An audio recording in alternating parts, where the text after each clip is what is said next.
That's their goal differential. Like that is that. Dude, they're on pace for a minus 200 goal differential this year. They are on pace to have the NHL's worst goal differential ever in the history of the league. You're now listening to the Boys in the Booth podcast with your hosts, Harper Cody, Chad Melbourne, and Casey Abrams. That's a big one. That's a big one. Yeah! Good evening and welcome to episode 195 of the Boys in the Booth podcast. Just Cody and Melbourne with you for this one. Abrams is feeling a little under the weather, which is certainly understandable this time of year. Chad, how you doing, man? Yeah, I mean, Case must have caught that cold from you that you had last week. Without Case this week, without you last week, maybe I'll take the week off next week and call in sick for the night. How's that sound? Yeah, I took whatever I had and put it in the mail, and it ended up at Casey's house, and now he's sick. So you're next, bud. Yeah, exactly.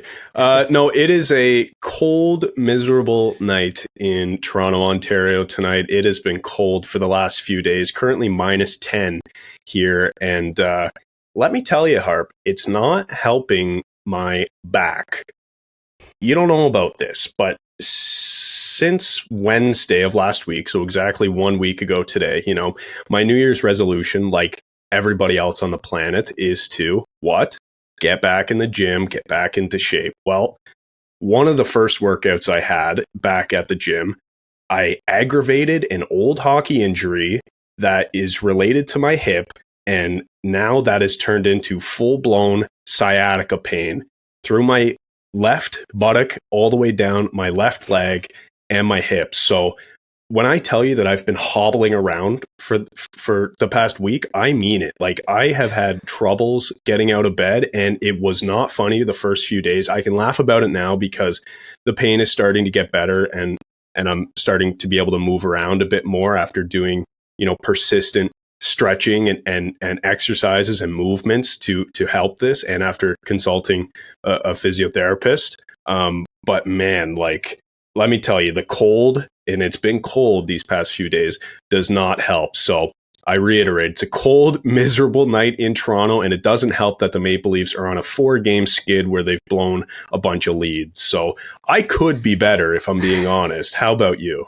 Yeah, I got to tell you, sort of feeling the January blah a little bit. It, just coming off the holiday break, I was off for a couple of weeks. This is only my second week back at work. Still not totally back into the groove of things. And yeah, man, I think it's going to be minus 20 tonight, like late tonight, overnight, here in the Brockville area as well. And so getting up in the morning in the dark and getting to work and all of that hasn't been the easiest lately. And yeah, dude, all that stuff with your back, that sucks, by the way, and hopefully it gets better, and that's no fun. But when it's cold, just your muscles tighten up, your body tenses up and everything. And hey man, welcome to adult life. We work here there are three things. We work too much, don't get paid enough, and our back hurts. Those are the three main things that I keep seeing about being an adult, and certainly feel that. So I feel your pain, brother. Yeah, death, taxes, back pain, and the Maple Leafs causing a stir in the NHL no matter what's happening. But we're not talking about the Leafs today. We're going to talk about the Pacific Division. So Harp, why don't you tee that up? Yeah, so obviously we're at the midway point of the NHL season, and a bunch of teams have already surpassed the midway point of the season by a few games. It's been a fascinating season so far. Lots of storylines on and off the ice. Jeff Merrick says it's been kind of a soap opera of an NHL season, which it certainly has been. But yeah, it's time to do our in-season check-ins with all four divisions, all of those teams, and we're going to start with the Pacific. So we're going to structure this a little bit differently compared to how we've done it in the past. So we're going to take a look at our original rankings before the start of the season. and then we're gonna go into who we were most wrong about, kind of TBD, teams that are to be determined, and that sort of thing, and where they're at and where we had them, and then the ones that we were bang on about. So Chad, why don't you rhyme off our original rankings for the Pacific here that we had at the start of the season?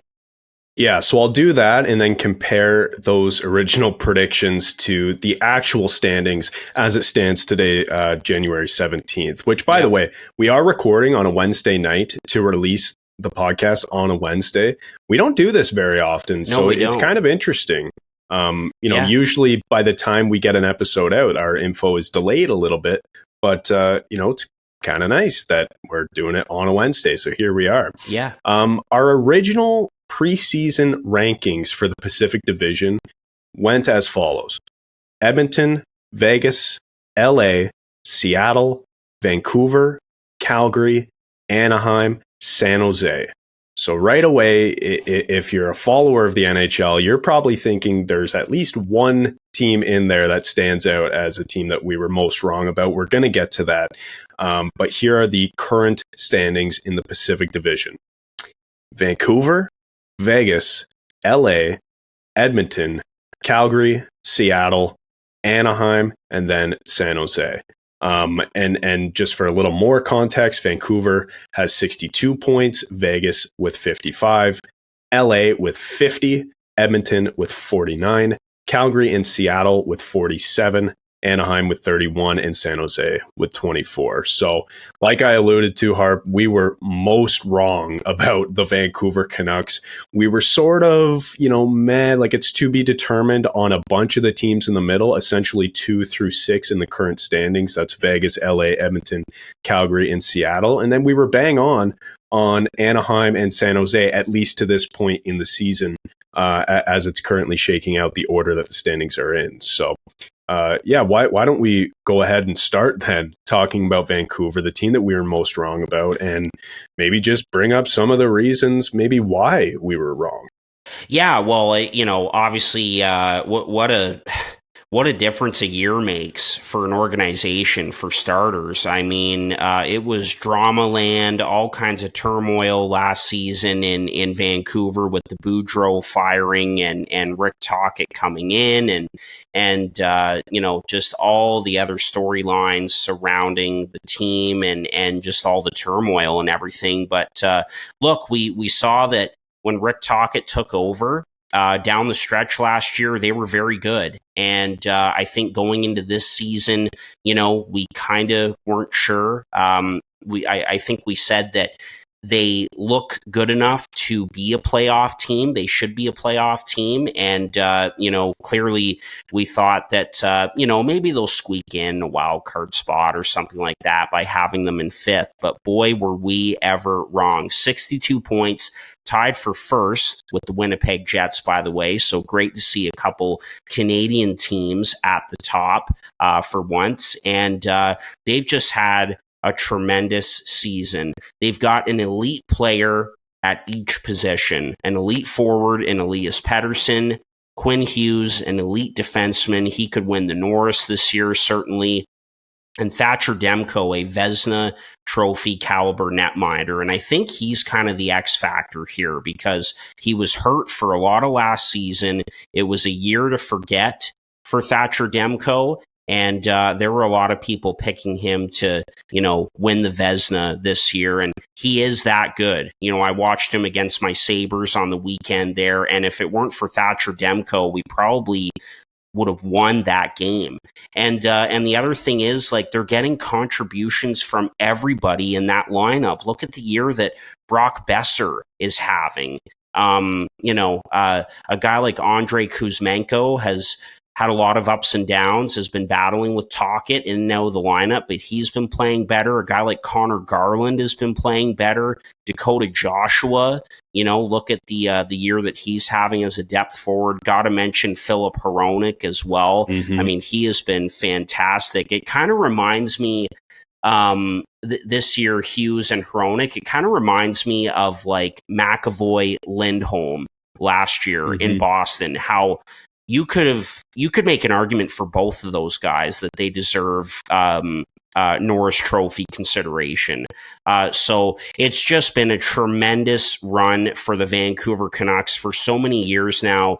We've been talking about this team as that, on paper with the guys that they have, that young core, they should be a contender. And it was looking like for a while there that they wasted this core. Well, finally, it took a while, but finally they've been able to be this good. I forgot to mention JT Miller as well. He's been absolutely unreal. So 7-2-1 their last 10, tied for first overall, and I see the Canucks as a Stanley Cup contender as they're currently constituted. Your thoughts on Vancouver?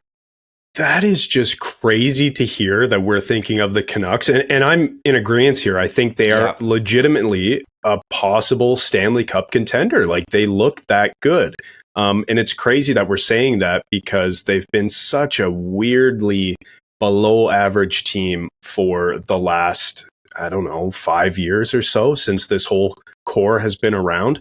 We've been looking at this team on paper and saying it should be better. And they would have players who have great individual seasons, but they weren't able to string together, consecutive wins. And under Tocchet, that's almost exclusively what they've done. They've been on a heater since he took over as head coach last season. And, they're just showing that they deserve to be considered, one of the best teams in the league. You mentioned they have a stud or two at every single position. I think that's so key. And Demko has played out of his mind this year, which has been incredible. Last year, we had some injuries. And when he was in the net, he wasn't exactly that good until down the stretch. So, it's nice to see that their goalie, who looks like a Vezina candidate right now, is playing well.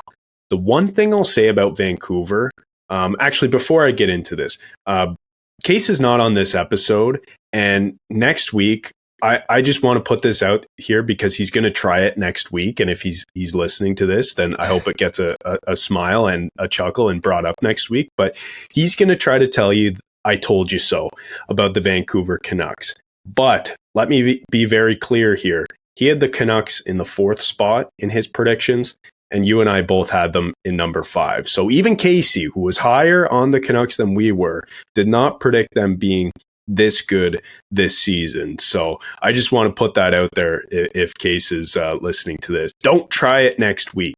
All right? Yeah. But the one thing I did want to get into with Vancouver is they are the team right now who is scoring the most above expected in the entire NHL.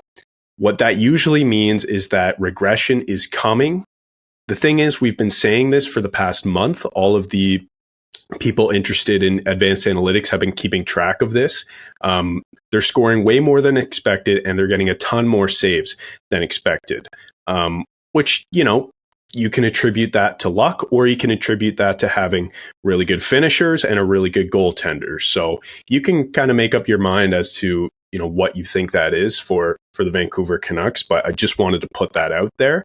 In terms of expected goals for and against, for both of those numbers, they're still in the top 10 in the entire NHL in all situations. So I think that might be carried a little bit by their special teams. I know their power play has a bunch of weapons on it, and it's pretty good. But even though they're scoring above expected and getting more saves above expected than a lot of teams in the league, their underlying numbers aren't that bad. Like, they're pretty good. They're top 3rd in the NHL. All that to say, I don't know if they're the number 1 best team in the league, in terms of points by the end of the season. I'm not going to predict a President's Trophy win here, but I will say they are comfortably a playoff team. And like we both said, I think they have a legit chance to compete for the Stanley Cup, which is crazy because we picked them to finish 5th at the start of the season.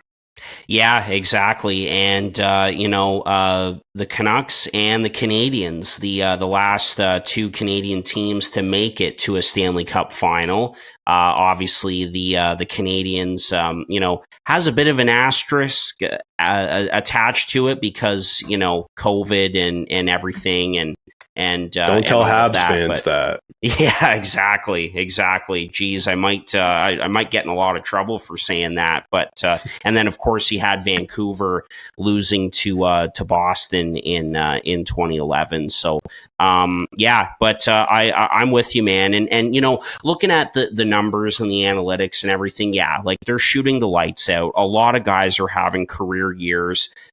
Regression is coming next year for these guys. Like, Brock Besser is having just an insane season, for example. Philip Hronek is in a contract year, and the list goes on. But it's all the more reason for this organization to take advantage of a year like this. By the way, Elias Pettersson needs a new contract after this year.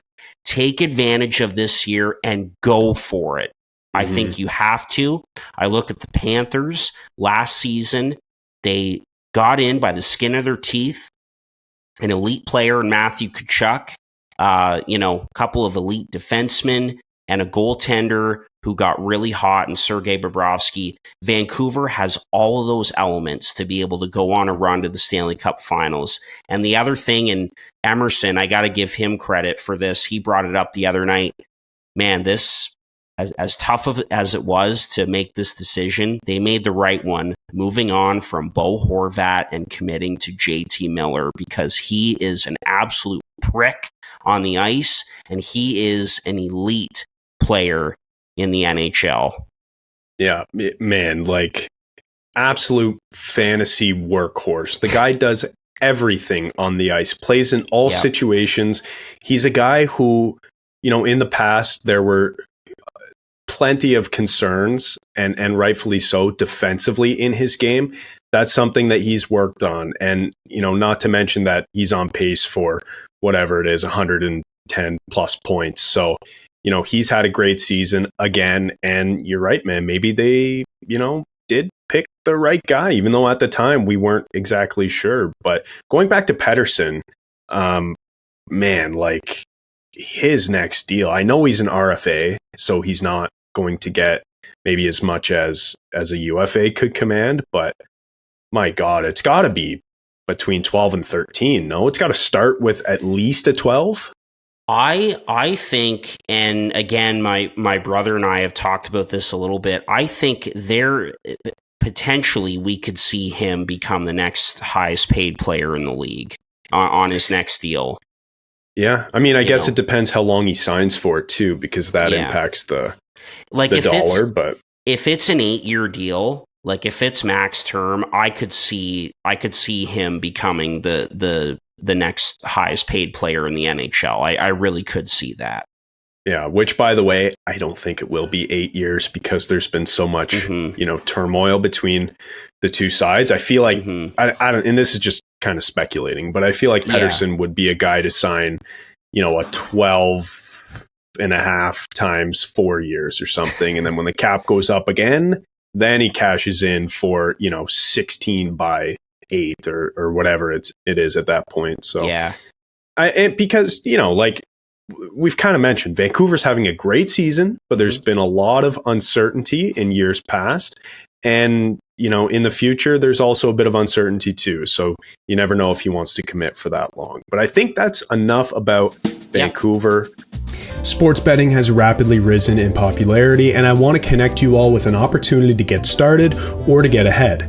Having multiple sportsbook accounts is the most simple way to maximize your profits, and there's never been a better time to sign up. So when you visit our page at signupexpert.com/boysinthebooth, you'll be connected to all the sportsbooks in your region, along with a review of each platform and its unique benefits. All of these sportsbooks have valuable sign-up offers for new users, and when you register through the link, you will automatically receive the top offer at each one.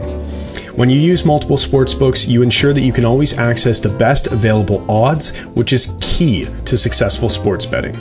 So if you want to take advantage of these benefits and support our brand in the meantime, please consider signing up for your next sportsbook at signupexpert.com/boysinthebooth. This podcast is sponsored by the best ticket app out there, SeatGeek. SeatGeek takes the confusion out of buying tickets, making it quick and easy to get the best deals on tickets to your favorite sporting events. Plus, Boys in the Booth listeners get $20 off their first ticket purchase on SeatGeek using the promo code Boys in the Booth in all caps. So click the link in the description down below to download the app, and remember to get your discounted tickets using the code Boys in the Booth in all caps. Get great seats for a fraction of the cost with SeatGeek.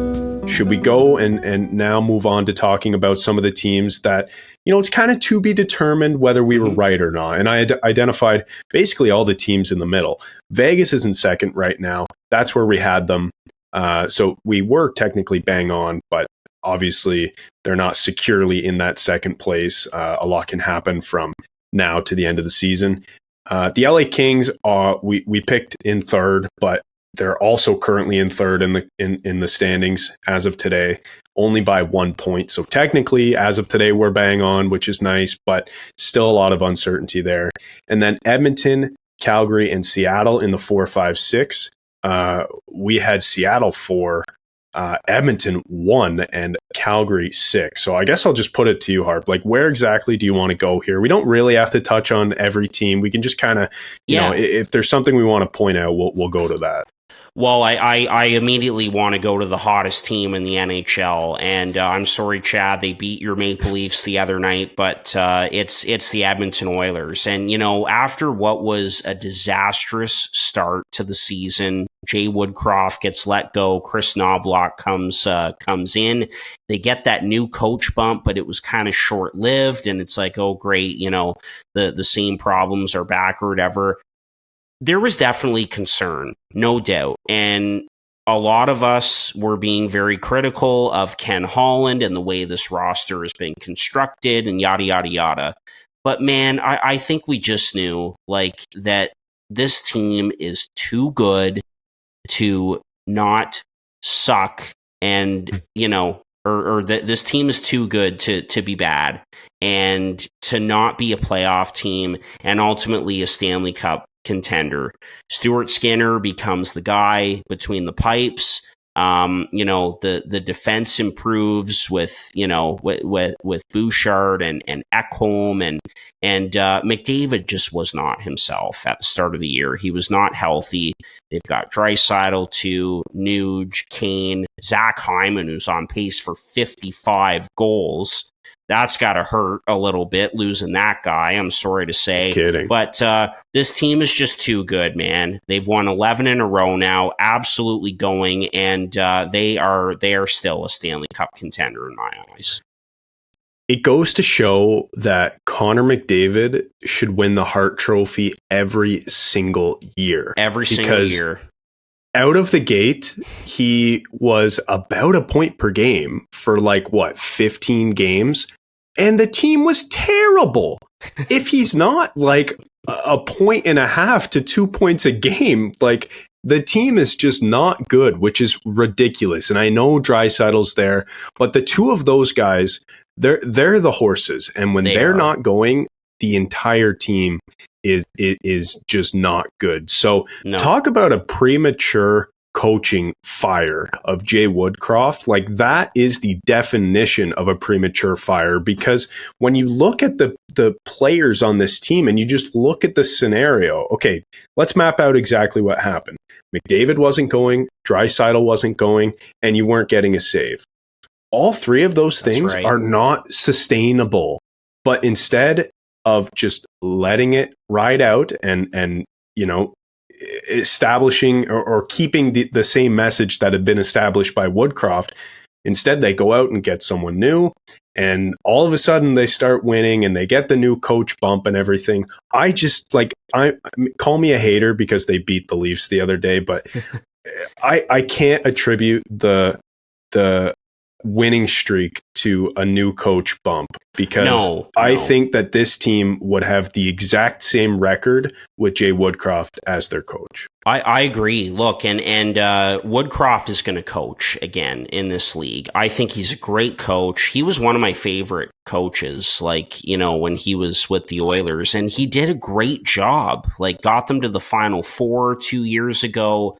Had an amazing record, and he really got a raw deal there. But I think the other factor was that this team is now Jeff Jackson's, McDavid's former agent. He's now the CEO. And for years, he's been talking about Chris Knobloch and how highly he thinks of him. And so he was looking to bring him in anyway at some point, and I think this really gave him an excuse to do so. But 100%. I just think the narrative around this is lazy, though, and I even this morning on First Up with Carlo Koliakovo, I heard him say, and no disrespect to Carlo, but I heard him say, it didn't work out in Edmonton. They changed the coach, and that they solved the issue. It's like, no, man, that wasn't the issue. Like it just, so I hate the narrative. I think it's lazy, and I don't want to give credit to a new coach who, because like, how much can a coach even,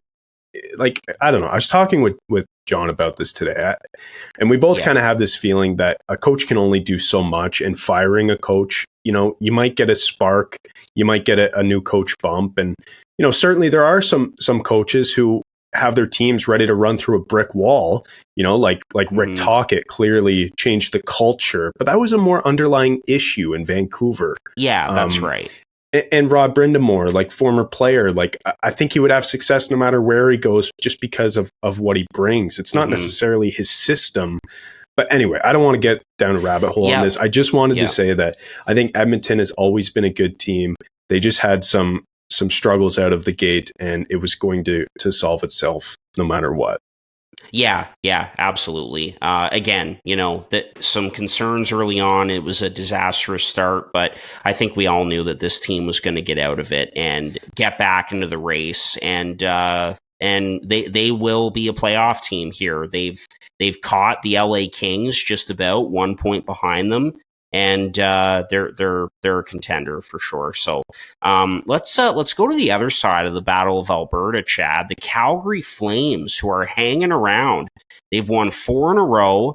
Big overtime win last night over the Arizona Coyotes. Beautiful goal in overtime by Yegor Sharangovich. And what a great fit it's been for Sharangovich and the Calgary Flames. What a year Blake Coleman is having as well. 20 goals. He's got 38 points and a plus 24. And, I was kind of laughing a little bit to myself, looking at some Calgary stats. And I'm just like, at least one guy on a long-term deal is performing well. And I think you know what I mean when I say that, there may be a guy making $10.5 million who's, not living up to that deal and may never live up to that deal. So, Sharangovich, Coleman, they've been great. Connor Zary, what a great story he's been as well. Great young player. Jacob Markstrom, too. Really big factor. He has been a lot better this season for the Flames. So one of the more interesting teams to follow, man. They've got the pending UFAs, obviously, and they've got some decisions to make there. But it's nice to see Calgary kind of get back into the race here. Yeah, I mean, like you just look quick at some of their surface level numbers, right? Like 47 points in 44 games. They have a goal differential of 0, 139 for, 139 against. And when you dig into the advanced numbers, all of that kind of checks out. Like expected goals for and expected goals against, like they're around middle of the pack. And like they're getting decent goaltending. They're getting decent finishing.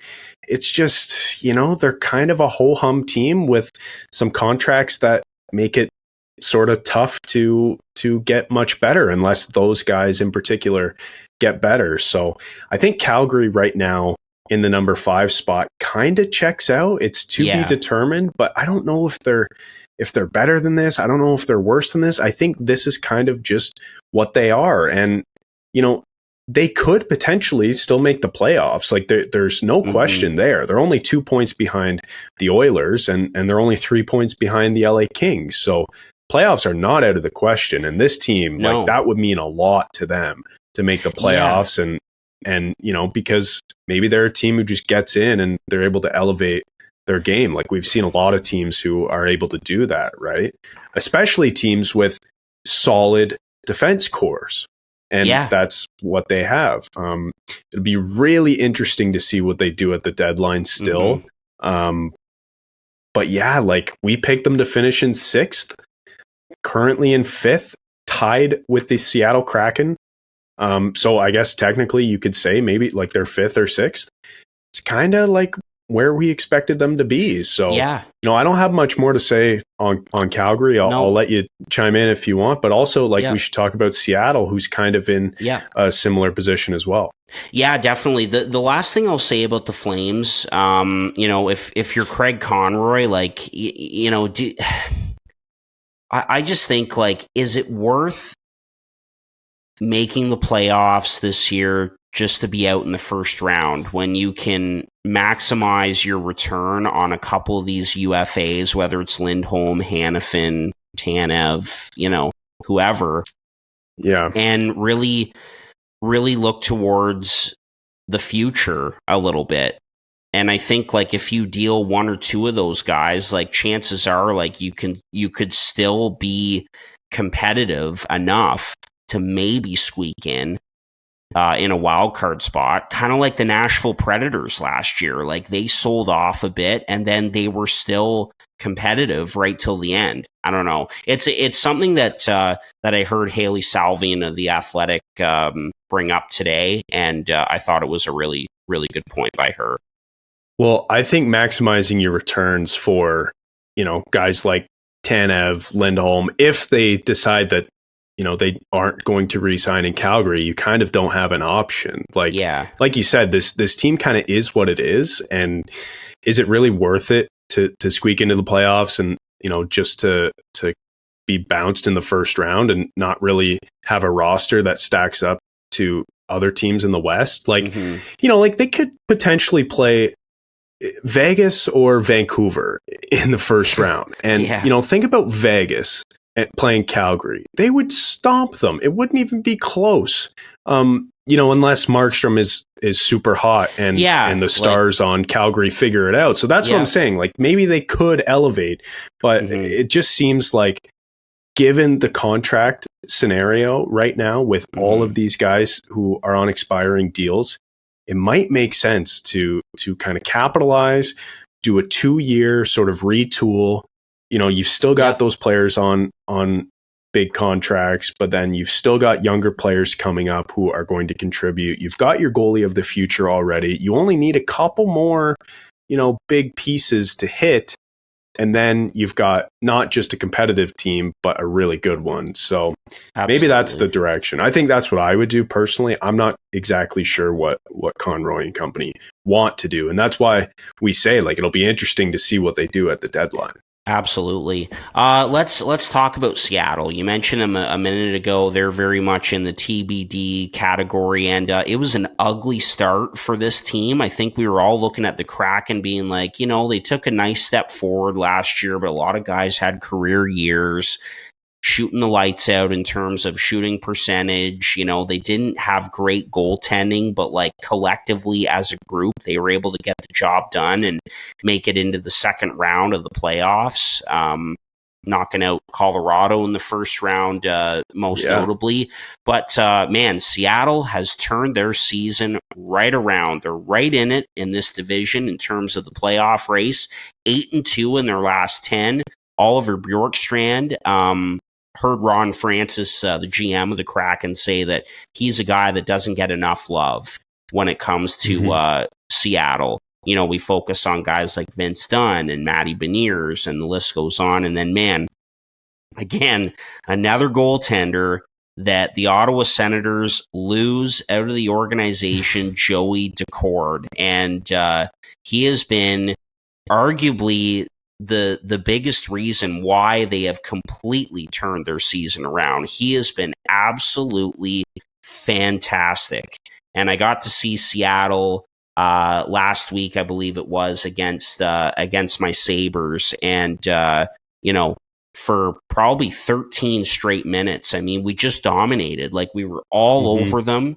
And he was fantastic. So, the Kraken, we had them in the 5 spot, and right? And they're currently in 6th, but again, right there. We had the Kraken in the 4th. Oh, in the 4th spot, right? Yeah. Okay. Yeah. So and they're currently tied for 5th with Calgary. So they're slotted into the 6th spot because they have 2 fewer regulation wins. But they're only 2 points back of Edmonton, 3 points back of LA. Granted, both the Flames and the Kraken have played more games. They've both played 44 games to LA's 41 and Edmonton's 40. But with all that being said, going into this season, we didn't think goaltending was going to be a strength. So it's kind of nice for them that Joey Daccord has been such a good story. And you're right. Like I listened back to our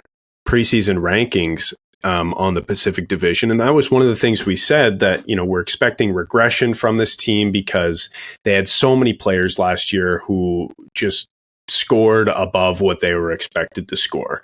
And this year, like they are a -6 in goal differential, so they are still giving up more than they're scoring. So maybe that regression has come a little bit, but I think that this team is, it's kind of fitting where they are right now, that they're a bubble playoff team, because they could turn it around a little bit and make it like they've been doing, 8-2-0 in their last 10, like you mentioned, or maybe they just are content to miss and get a bit of a higher pick. I guess we'll see down the stretch. It's another interesting team, but when I look at the Pacific Division, I think going into this season, it was very 7 and 8. We were bang on with Anaheim and San Jose, and but then everything above that, we weren't really sure. No, I think this year has given us a bit more clarity on who some of these teams really are. Like Calgary and Seattle, especially. I think these two teams are just kind of bubble playoff teams, and they're a move or two away from being impactful. And I think for Seattle, this season we were expecting Shane Wright to be a mainstay, and there would be more of like a young, eventful presence in the lineup with him there. But that didn't happen, and maybe it's for the best. I guess we'll just have to see next year. But yeah, for me, Seattle and Calgary are in the same position. But I think as it stands, Seattle has a better future in terms of prospects. They had so many guys at the World Juniors who were just great. And Calgary, doesn't really have that. So I guess that might tell you what direction they're going to go in. But then again, you never really know, because there are so many teams who just kind of hang on, right? Like Philadelphia, even this year has, they weren't expected to be good, but no, they are. And, teams like Nashville and St. Louis, kind of just middle of the pack, hanging up. Minnesota is another team, so both teams have a shot. I'll say that, but I'm not surprised where either of them are in the standings right now, given where we projected them to be. Yeah, absolutely. No, I totally agree. Seattle and Calgary especially are kind of in that, playoff bubble team category for sure. We'll move on to LA and Vegas next in this TBD category. Go to the LA Kings, and man, have they struggled mightily. They've kind of fallen off a cliff here the last little bit. 1 win in their last 10. That's it for the Vegas Golden Knights. And I don't have much, or excuse me, for the LA Kings, not the Vegas Golden Knights. LA. Vegas is who we're going to talk about next. But LA, 1 win in their last 10. And I don't have a lot to say about this team, man. Obviously, Trevor Moore has had a fantastic season. Again, sorry, Chad. He's got 20 goals on the year, and the struggles for guys like Dubois and Kaliev really stick out. I just don't think they're getting enough depth in their forward group, and Dubois is a big part of that because of the trade. He's got the big contract. You look at how well Winnipeg is doing, all of it. But did this team peak too soon? Is that what happened with the LA Kings? What do you think? Honestly, I don't think so. I think this team is going to be just fine. I'm sort of surprised that the rest of the league isn't freaking out like you kind of just were about their record and specifically their last 10, like one win in their last 10. I'm sort of surprised that this hasn't gained more traction, but it's just the market, I guess, right? Like it's, if this was happening in Toronto, which it almost kind of is at this point, the world would be going crazy. But, I'm not overly worried about LA, if I'm being honest. They've got a good team with some underperforming players like Dubois who are going to figure it out. I think they, I listened back, I mentioned to our Pacific Division preview at the start of the year, and we were talking about how impactful Brandt Clarke could be. And, this season, how many games has Brandt Clarke even played? Like 3 games. I'm looking now. He's played 3 games. So I don't know. I think that's a player that maybe deserves a more extended look, like just to change something up. But, Kopitar's had another great season. He's just shy of a point per game. Kempe, same thing. Fiala, same thing. All 3 of those guys are just shy of a point per game. So it's really just the depth scoring. Like you mentioned that Trevor Morris, 20 goals, and Quentin Byfield is actually starting to come around too. So I don't know. I think this is a team that will be fine, and I'm not overly worried about them. And even though this is in the category of to be determined because this race is so close, we did put LA in the 3rd spot in our initial predictions, and they are currently in the 3rd spot in today's standings. So you can consider that bang on if you really want to, but I'm not worried about the Kings. They're a playoff team. They'll figure it out, despite the fact that they're going through a pretty tough skid right now. They are, absolutely. Look, I obviously am concerned about the Kings right now and maybe overreacting a little bit. Look, at the end of the day, I still think that this team is a playoff team and could be a very tough out once again in the playoffs. So definitely, they will figure this out here in the second half of the season and be able to get in, to kind of stick with our original rankings somewhat. I don't think Edmonton is going to finish first in this division by any means because Vancouver is kind of running away with it. But I do think Edmonton will surpass LA for that 3rd spot, or even jump into 2nd past the Vegas Golden Knights with the way things are going in Vegas as well. And LA is still a playoff team.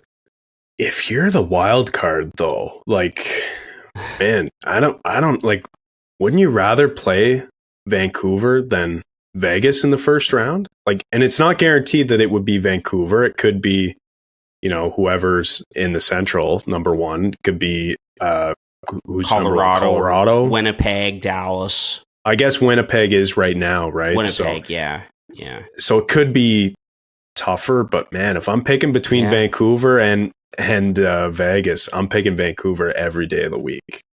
Meaning a team I would want to play in the playoffs. Because Vegas, I know there's some recency bias because they're the reigning Cup champs, but they're just built for the playoffs, man. Every player on their team is just big and nasty, and they shut you down defensively. And so I don't I agree with you. I think Edmonton will probably finish in that 2 spot. Because we knew they were good. It just took them a while. But then it's okay, you're going to have to play Vegas. That's not great in the first round for McDavid. You'd probably rather be playing someone else. But anyway, that's just my little spiel. No, that's a great point. And I think that we really realize now after really the last 3 Cup winners, Tampa, Colorado, and Vegas, that you need a big, long, mobile defense. And Vegas has that. They are certainly built to win the Stanley Cup. When they're healthy, though, Chad. Yes. And that's a big problem. That is a big issue with the Vegas Golden Knights right now. Jack Eichel is week to week. William Karlsson is out of the lineup. William Carrier, Ben Hutton, Tobias Bjornfoot, who is a waiver claim, Aiden Hill as well. This is a banged up hockey club right now, man. And so that has obviously contributed to their struggles. 4-6 in their last 10. But they've kind of struggled offensively as well. You know, a guy like Ivan Barbashev, who was a big part of their playoff run and getting them to the Stanley Cup Finals last year and eventually winning against the Florida Panthers, you know, obviously warranted a new contract, and they had to move on from Riley Smith and all that. But Barbashev just hasn't had the same kind of follow-up season with this team. And, you know, now Chandler Stevenson becomes your number one center, and Stevenson is a good player, but I think you're looking for some more offensive firepower from him as well. And this team has just been banged up, but as soon as they get healthy, I mean, it's pretty much the exact same group from last season. They're only missing two guys, and Riley Smith and Phil Kessel. I heard that today. Everyone's back. So if they can get healthy and get things going again, they could certainly take another run at it. That wouldn't be a surprise at all. But Vegas is kind of going through it right now. But as soon as they get healthy again and get things sorted out, I'm not too worried about them. Yeah, same here, 100%. We knew health is going to be a perpetual issue for this team. I heard that, you know, I think it was Elliot Friedman who was saying that some people are looking at the Jack Eichel injury and getting a little bit worried and hoping that it's not in any way related to, you know, the surgery that he had. But I think he undergo a different surgery for this current injury? It's a weird one. Like, we don't know what happened, what exactly it is. It's a lower body injury that he had surgery on. So he just had surgery and he's now considered week to week. Lower body. But the big surgery that would probably be considered upper body, right? On the neck, yeah, on his neck. Yeah, so the ADR surgery, the artificial disc replacement. Well, I mean, we'll see, right? Like, Jack Eichel is their best player. I think that's fair to say. Their best offensive player, anyway. But a guy, you know, Jonathan Marchessault hasn't had the greatest season so far. And, you know, coming off of, you know, he scored, I'm just looking at it now, 13 goals and 25 points in 22 playoff games and, you know, winning the Conn Smythe. Like, you know, like, you kind of expect more, but I guess it matters in the playoffs more than the regular season, right? So it's not that big of a deal. But then another thing about this team, and you kind of mentioned it when you were talking about the injuries, Aiden Hill's been injured, but man, like, the tandem of Hill and Thompson, even though they've both gone through some injury trouble this year, so that's been kind of difficult. It's been really good. Like, absolutely, the numbers for both of those guys have been great. And, you know, everybody kind of shit on the Aiden Hill contract, and I was kind of participating in that, saying, like, you know, this is a random guy, like, who's never had consistent experience in the NHL. Why are you paying him this money? But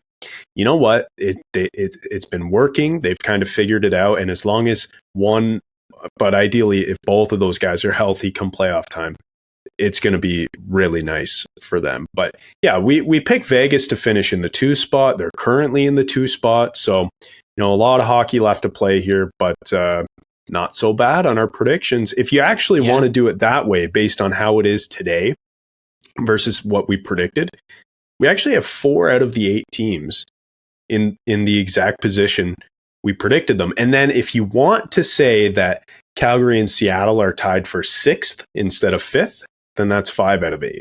Because they both have 47 and 44. We'll take it, baby. Absolutely. Yeah. Not bad. Not okay, bad so then the other 2 teams, Harp, that we're bang on about, Anaheim and San Jose. Yeah. Let's just wrap up talking about those 2 teams. The one thing that I want to say, and we'll go to Anaheim first, that I just wanted to mention is I'm very disappointed in the production from Trevor Zegras this year. It's tough to see, man. This is a guy who had back-to-back 60-plus point seasons. And this year, everyone expected him to break out, and it just hasn't happened. And we don't necessarily know why, but something's got to give there, man. Well, and now with the Cutter Gauthier acquisition for Jamie Drysdale, I mean, you kind of start to wonder about the future of Trevor Zegras in Anaheim. Let's not forget that Pat Verbeek didn't select this player. From what we've heard from Frank Saravalli and other hockey insiders, it was a very tough negotiation this summer between Zegras and the Anaheim Ducks. He only gets that 3-year deal. Really, really tough season for him. Now he's injured, obviously isn't really hasn't really grasped the defensive part of the game. He's got all the talent in the world, no question. But yeah, it's been tough sledding for Zegras in Anaheim, and I just wonder what the future is there. But look, for this Ducks team, like, it is disappointing in another way because they started the year 9-6. I think they won six or 7 in a row. They've won 6 games since then. 6. Yeah. Since that 9-6 start. And here we are halfway through the season. They get shut out the other night in Washington. And, it's just, again, it was a year of early optimism, but this team is just so young and inexperienced, especially on the back end. And I really feel for a guy like Cam Fowler because so much has been put on him for the last couple of years. But look, it's such a bright future, especially on the back end and up front. Really good numbers from a guy like Mason McTavish this season. And Frank Vatrano as well has had a really great year for Anaheim. Lucas Dostal looks like the goalie of the future. Going back to the blue line, Pavel Minchikov has been a nice surprise as one of the top rookies this season.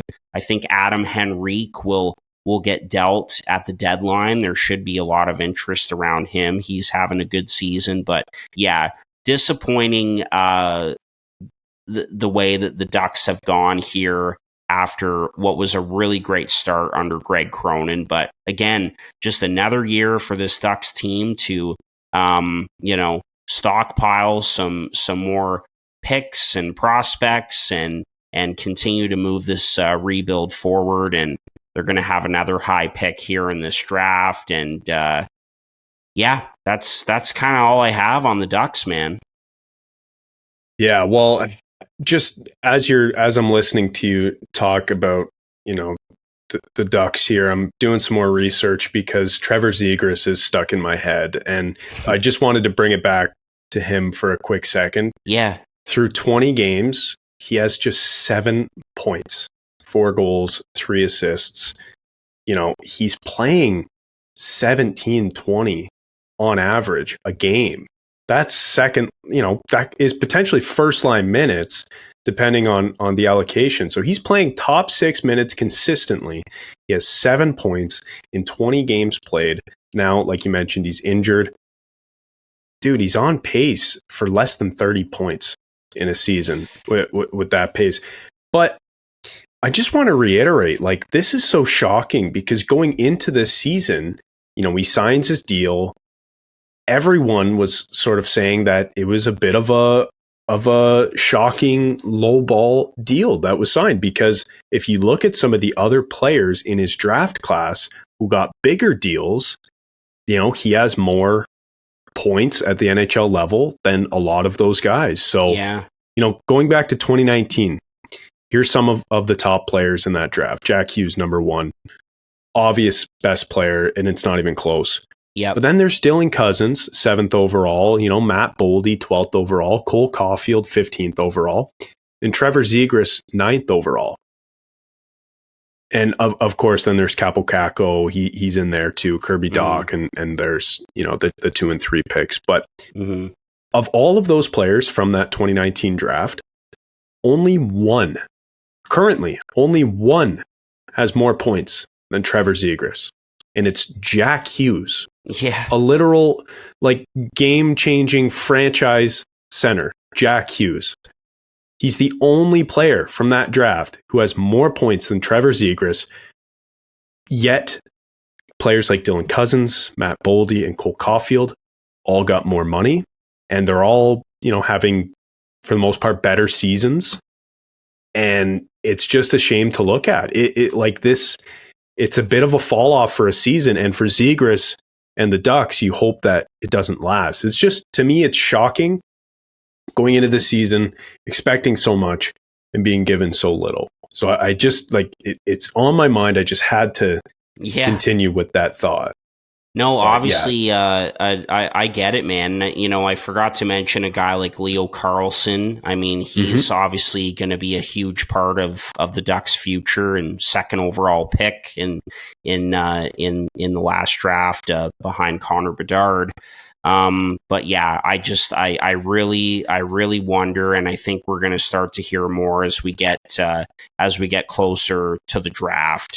I think we're going to hear more and more about Trevor Zegras possibly being shipped out of Anaheim, because I just don't think he's a Pat Verbeek kind of guy. You look at those other three guys down the middle: Chad, Carlson, Cutter Gauthier, Mason McTavish. They're all big. They play a two-way game. Like they're Pat Verbeek kind of guys. And I just don't know with Zegras. But it's too bad, because he was coming off a couple of decent seasons, 60 points each or whatever. And then I just think the off-season negotiation and how it dragged on, and only getting a bridge deal and coming in with more expectations and everything, I think it maybe just got to him a little bit. And now he's injured. So it's going to be really interesting to see what happens with Zegras. And look, I would think that there would be a ton of other NHL teams that would take a flyer on this guy, because 100%. He has all the talent in the world. Absolutely. In fact, if he hits the trade block, he is already a Montreal Canadian, because that's exactly the player that Montreal loves. They love a project who has high upside. So there you go. And we've heard Kent Hughes say yet again that he 100% is willing to trade assets to bring in a young player with offensive upside who needs a new opportunity. He's done it twice already with guys like Kirby Dach and Alex Newhook. And, Dach is injured, obviously, this year and hasn't played, but it was looking pretty good. And I think it's going to be good for a player like that and for a player like Alex Newhook. So, yes, absolutely. Montreal, I think, is the destination for Zegras if he gets dealt. So we'll have to see there. But yeah, man, let's wrap up with the San Jose Sharks. I don't think we need to go into the Sharks too much. Look, man, like we knew it was going to be bad. We knew it was going to be tough sledding for this team. I just don't think I don't think any of us thought it would be this bad. I think they've lost 14 of their last 15. They lose that game in a shootout to Chicago last night in what I was joking about as kind of the toilet bowl, the two teams that both want Macklin Celebrini number one overall. But yeah, it's been really tough in San Jose, man. I give David Quinn a lot of credit, because it cannot be easy coaching this team. And I give a lot of credit to a lot of the players, and it's going to be interesting to see who stays and who goes at the deadline. A guy like Mikael Granlund is having a pretty good season with San Jose after he got traded to Pittsburgh at the deadline last year, which was just a disaster. And so he's played really well. And so I think for the Sharks, the positive takeaways, if there are any, you're just looking for some more growth out of some of your younger players, like a William Eklund, who's kind of fighting it right now, like a lot of other Sharks players, but he's taken a step forward, I think. And a Koychuk, who was in the the Timo Meier deal with New Jersey, and then you deal some of these veterans at the deadline. You can get some more of your younger players in there, like Bordeleau, Shakir Mukhamadullin, and some other guys. I think those are positives. And then, just get the highest pick you can. I really hope that this team gets Macklin Celebrini because I don't know if you knew this, Chad. He's got really, really strong connections to the San Jose Sharks. His dad works for the Golden State Warriors. Yeah, you knew. Okay, he works for the Golden State Warriors and played for the Junior Sharks. Yeah, exactly. Yeah, so it makes sense. Like it would be a perfect fit, and clearly that's what this team is going for, and rightfully so. And it's a franchise that really needs something like that for sure. But it's been brutal. I'll just put it bluntly, man. It's been brutal for San Jose.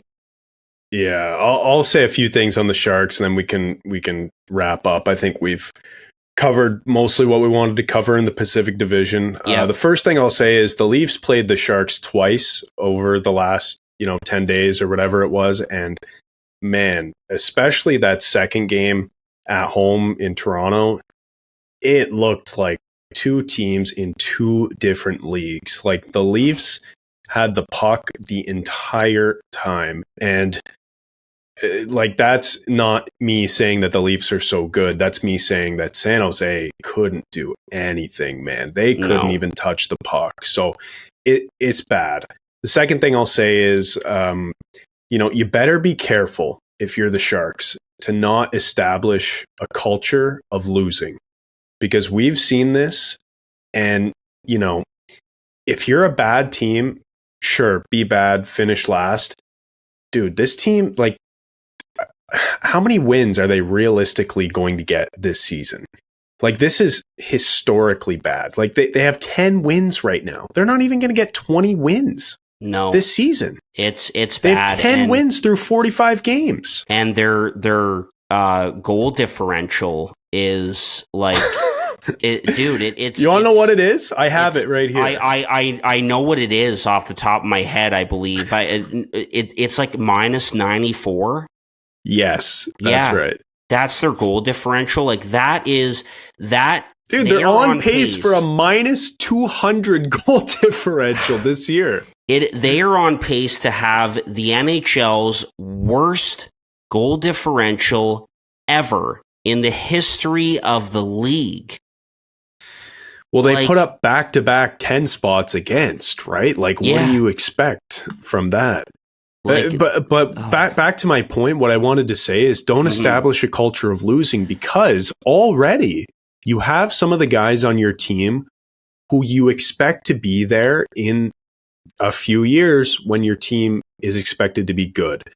I'm talking about guys like Eklund, guys like Zetterlund, Koychuk, players like that who hopefully develop into good players on a team that will eventually be good. And we've seen this happen a few times, and no offense, Harper, but we saw this happen a little bit in Buffalo over the years. There was a culture of losing. Tim Murray. Yeah, absolutely.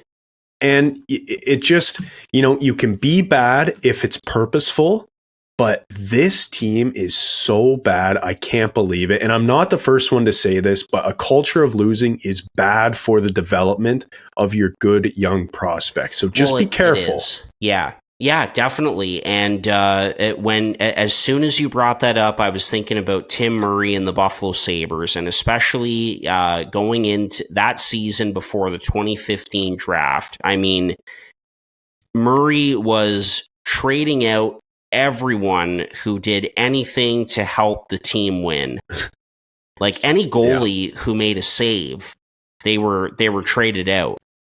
They were trying that hard to get Connor McDavid. And what I fear for the San Jose Sharks is you're going to go through all this misery this season, and the draft lottery is not going to go your way. You're not going to get that fourth overall. We've seen it before, and that would be an absolute disaster. Now, at the same time, They do have some other guys coming, like Will Smith, who they took 4th overall, and he looks like he's going to be a dynamite player. Philip Bestead as well, who played really well for Sweden once again at the World Juniors. But yeah, it's been brutal in San Jose, and I agree with you.